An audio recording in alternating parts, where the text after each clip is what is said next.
Вы будете в шоке, когда узнаете, что происходит с преступниками-каннибалами в тюрьме. Меня зовут Нокс, и сегодня я расскажу вам жуткие истории 5 самых известных каннибалов, Которые шокировали мир своими преступлениями. Вы узнаете, как они жили до ареста, что заставило их пойти на такие зверства, и главное, что с ними происходит за решеткой.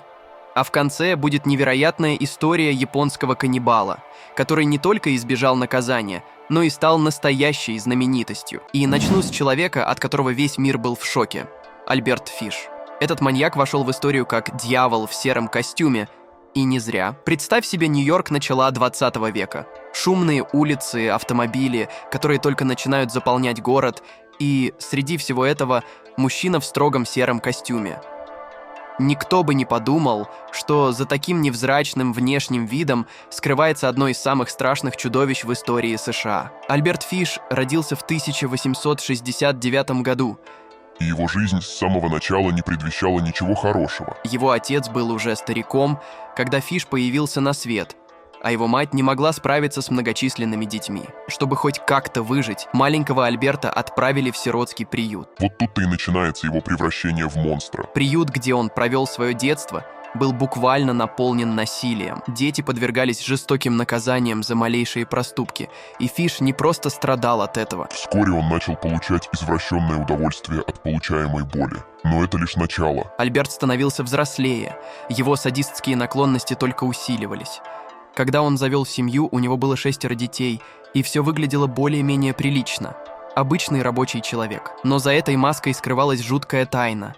Внутри Фиш одержим неутолимой жаждой боли и смерти. Он начал убивать и, самое ужасное, поедать своих жертв. Один из самых известных его случаев, который буквально поверг мир в шок, случился в 1928 году. Фиш познакомился с семьей Бат. Он представлялся благопристойным стариком, который искал работу для их сына, но его настоящей целью была маленькая девочка – Грейс Бат. Под предлогом пикника он уговорил родителей отпустить девочку с ним. В тот день они видели ее в последний раз. Фиш жестоко убил ее и... Съел. Но самое страшное, спустя 7 лет он написал родителям Грейс письмо. В этом письме он подробно описывал, как убивал и готовил ее тело. Представляете, что чувствовали родители, прочитав такие ужасающие подробности? Это письмо стало ключом к его аресту. Фиш долгое время скрывался, но полиция его все-таки поймала. На допросах он спокойно, даже с некоторой гордостью, рассказывал о своих преступлениях. Он признался, что убил не меньше 100 детей. И, что еще более шокирует, он утверждал, что поедал их не потому, что был голоден, а потому что получал от этого удовольствие. Теперь представь, что с таким человеком делают в тюрьме. Люди, которые охраняли его, сами были в ужасе. Его держали в одиночной камере, подальше от других заключенных, потому что даже среди самых жестоких преступников был страх перед этим человеком. Заключенные знали о его преступлениях и ненавидели его, многие даже угрожали расправой. Фиш долго ждал своей казни. Его приговорили к смерти на электрическом стуле в 1936 году. И тут тоже не обошлось без жутких деталей. Знаете, что он сказал перед казнью? Он назвал ее «моим величайшим удовольствием». Даже смерть не пугала его, он воспринимал ее как новый источник боли и наслаждения. По иронии судьбы, когда его казнили, один из свидетелей сказал, что казнь прошла не совсем гладко. Первая попытка не сработала так, как ожидали, и его пришлось казнить второй раз. Но вот что еще пугает, перед казнью Фиш написал последнее письмо. Оно никогда не было опубликовано полностью, потому что даже следователи сказали, что то, что было в нем написано, слишком ужасно для того, чтобы придать это огласке.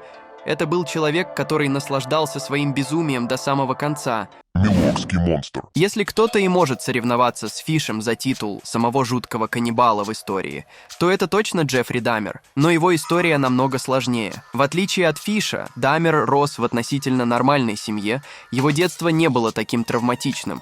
Однако его интерес к мертвым телам начал проявляться еще в юности.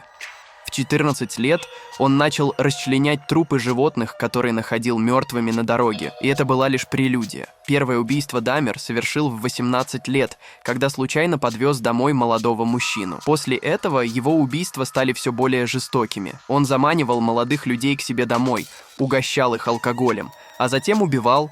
расчленял их тела и ел их.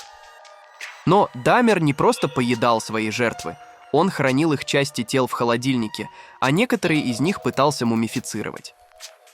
Когда его, наконец, поймали в 1991 году, полиция обнаружила в его квартире жуткие артефакты.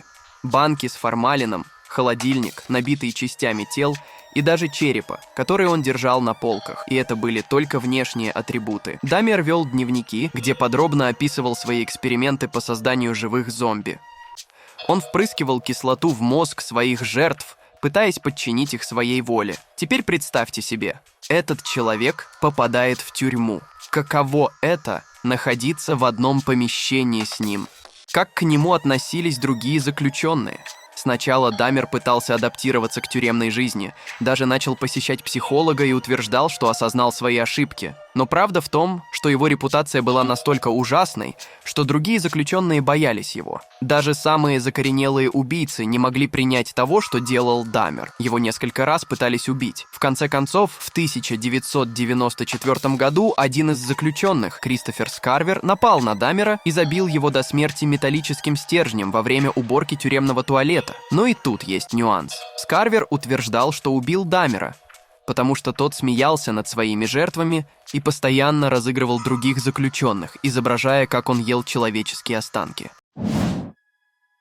Теперь перенесемся в Германию. История Армина Майвеса настолько необычна, что больше похожа на сюжет фильма ужасов. Этот человек стал известен как каннибал по согласию. Армин Майвес не просто убил и съел свою жертву, это было сделано по предварительному согласию. Да, жертва согласилась на свою смерть и последующее поедание. Все началось с того, что Майвес разместил объявление на одном из форумов для людей с нестандартными фантазиями. Он искал человека, который готов добровольно пожертвовать собой для того, чтобы его съели. И что самое удивительное, такой человек нашелся. Его жертвой стал Бернт Юрген Брандес, который ответил на это объявление. Они договорились о встрече, и когда настал день, Брандес добровольно пришел в дом Майвеса. По его собственному желанию, Майвес отрезал одну из конечностей Брандеса и попытался ее приготовить, чтобы они могли съесть ее вместе. Но Брандес умер от потери крови, а Майвес продолжил разделывать его тело и хранить его части в морозильнике, как будто это была просто еда на будущее. Этот случай настолько шокировал мир, что процесс суда за этим преступлением стал медийным событием, за которым следили миллионы людей. Майвеса приговорили к пожизненному заключению. Но как он живет в тюрьме? На удивление, его жизнь в тюрьме гораздо более спокойная, чем можно было бы ожидать. Майвес стал своего рода знаменитостью среди заключенных. Он написал несколько книг, да и сам активно участвует в общественной жизни за решеткой. Майвес утверждает, что раскаялся в своих действиях и теперь стал вегетарианцем. Многие заключенные относятся к нему с подозрением и даже с ненавистью, но благодаря его спокойному характеру и изолированности от основной массы преступников, он избегает серьезных конфликтов. Хотя, как вы можете догадаться, его судьба в тюрьме – это постоянное напоминание о том, как общество может отвергать людей за их самые темные наклонности. Андрей Чикатило, ростовский мясник. Андрей Чикатило – имя, которое не нуждается в представлении в постсоветском пространстве. Этот человек унес жизни более 50 человек, и его жестокость шокировала весь мир. Прозвище «Ростовский мясник» он получил за зверские убийства и каннибализм, которые он совершал на протяжении десятков лет, оставаясь при этом незамеченным для советских властей. Чикатило родился в 1936 году в тяжелые послевоенные годы в СССР. Его детство было омрачено голодом, репрессиями и рассказами матери о том, как его старшего брата съели в голодные годы. Этот жуткий рассказ сильно повлиял на психику будущего маньяка.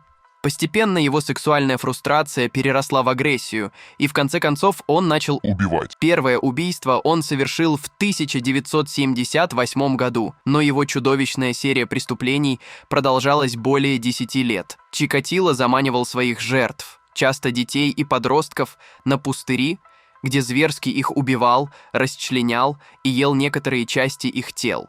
Он наслаждался не только убийствами, но и чувством абсолютной власти над своими жертвами. Но как же его поймали?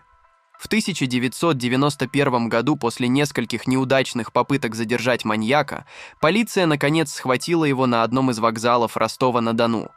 На допросе Чикатило признался в своих преступлениях с пугающей холодностью, описывая каждый случай в деталях. Но что происходило с ним в тюрьме? Чикатило был изолирован от других заключенных, потому что даже среди самых опасных преступников его считали чудовищем. Многие заключенные, узнав о его преступлениях, требовали казнить его немедленно. Однако Чикатило, несмотря на свою ужасную репутацию, пытался изображать себя больным человеком, который якобы не понимал, что делал. На суде он выкрикивал странные вещи, пытался вести себя как сумасшедший, но суд признал его вменяемым. В 1994 году Чикатило был расстрелян, и этот день стал настоящим облегчением для многих. Даже те, кто обычно против смертной казни, считали его казнь справедливой. Issei Sagawa, японский каннибал. Issei Sagawa, возможно, самый необычный персонаж в нашем списке. В 1981 году Сагава убил и съел свою однокурсницу. И вот что самое поразительное. Он не только избежал серьезного наказания, но и до сих пор живет на свободе. Сагава приехал во Францию учиться, и там он познакомился с Рене Хартевельд, студенткой, которая изучала литературу. Однажды он пригласил ее к себе в квартиру под предлогом того, что хотел обсудить литературу. Но вместо этого Он застрелил ее и начал поедать ее тело. Сагава сам признавался, что давно мечтал попробовать человеческое мясо. и жертва стала для него воплощением этой мечты. После того, как его поймали, французы были шокированы.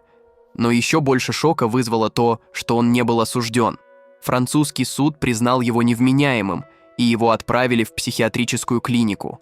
Но вскоре после этого его депортировали обратно в Японию. И там его выпустили на свободу, так как японские власти не посчитали его преступления достаточными для того, чтобы судить его повторно. Теперь вопрос, что делает человек, который убил и съел другого человека после того, как выходит на свободу? Issei Sagawa стал... знаменитостью. Да, именно так. Он писал книги, выступал на телевидении и даже снимался в фильмах. Вместо того, чтобы скрываться, он сделал из своей жуткой истории карьеру. Это вызывает массу вопросов о том, как общество воспринимает таких людей и почему одни преступники получают пожизненные сроки, а другие становятся медийными фигурами. Сегодня Сагава продолжает жить в Японии. Он писал книги, выступал на телевидении и даже снимался в фильмах. Вместо того, чтобы скрываться, он сделал из своей жуткой истории карьеру. Была возможность, он повторил бы свое преступление. А какая из историй вас удивила больше всего? Обязательно делитесь своим мнением в комментариях. Если вы любите исследовать мрачные темы, умеете писать увлекательные истории или хотите попробовать свои силы в монтаже и озвучке роликов, переходите в наш Telegram-бот по ссылке в описании. Будем очень рады сотрудничать с вами. Огромное спасибо за просмотр, не забывайте подписываться на канал, ведь впереди нас ждет еще много интересных и необычных историй.